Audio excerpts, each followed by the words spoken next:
Hi everyone, welcome to Cycle and Fail 9. Why? Why did he beat the horse? Because I almost ran him over. The bicycle? Yeah, the bicycle. Was that well timed, or did they just not look? The same can be asked of this one. But this next roadie has got even less ability than a delivery rider and that young kid. How can anyone be that unaware and put themselves at that much risk? It's a good job the motorist was looking after them, because a large number of people would have been approaching that bend where they had priority a fair bit quicker.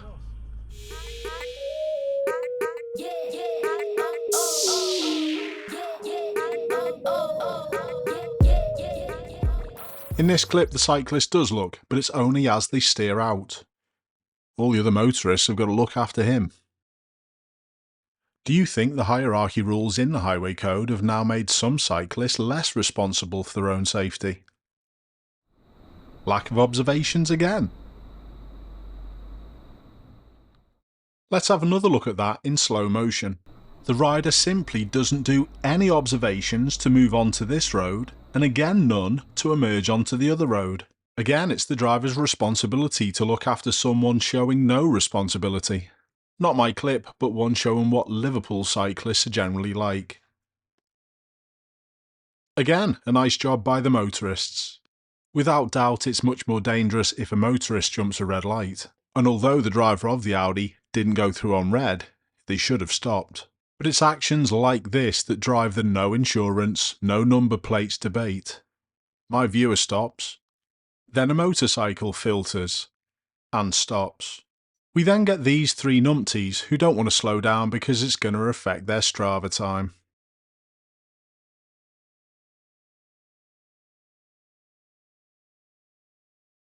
Did you also see the fourth one going down the pavement?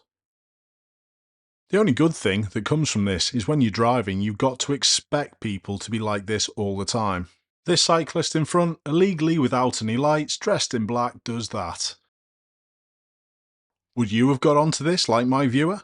You have to, because if you don't see it and hit them, it could affect you for the rest of time. Another cyclist steering across traffic without a thought of have they been seen. Jesus. God, jeez. What the hell? And just an extra thought for everyone who drives and rides, please think of where the sun is pointing, because it can obstruct other people's vision of you. Have a look at this next cyclist that's all over the road. I know some people will be saying he's not a proper cyclist. So to answer that, here's another clip of what you probably will call a proper cyclist. And they're doing something even more dangerous. For start, I'm going to look at the one positive, the filtering on the correct side of the traffic. They're always more likely to be seen out here rather than the left side of the traffic. But they're on the wrong side of the road, coming downhill, round a bend, on a narrow lane. It says in the highway code that if you are driving you should be giving, when overtaking, a cyclist at least 1.5 metres. And the main reason for this is for wiggle room for the cyclist. They may have to go round a pothole or a grid, or they may even come off. So therefore, why do cyclists put themselves in situations like this? And just for clarification for all road users, there's no legislation to say how close you have to be from a cyclist coming in the opposite direction, just like we've got here. But my advice is, as always, slow down and look after them as much as you can, because there's still a large number of cyclists who fail to take responsibility for their own safety.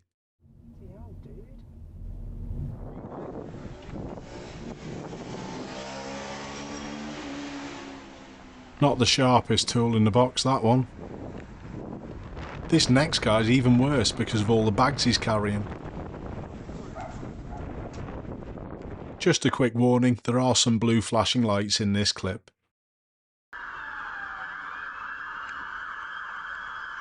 We've got a fire engine approaching from the front left, and we've got an ambulance approaching from behind. In situations like this you need to keep your wits about you, just like my viewer's doing. But watch this cyclist coming from the other direction. He's on his phone.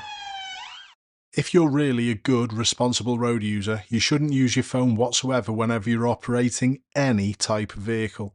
I think this should be made illegal, for the cyclist's own safety. How selfish do you have to be to interrupt the flow of the ambulance as well? And this lack of responsibility for your own safety is taken to a whole new level by this phone use. Watch the cyclist in the middle of the junction. They stop and look at the phone while the lights are changing. It's a good job they were flashed to wake them up.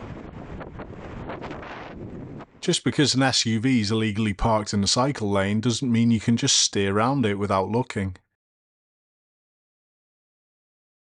Here's the other classic time where a lot of cyclists think they don't have to look.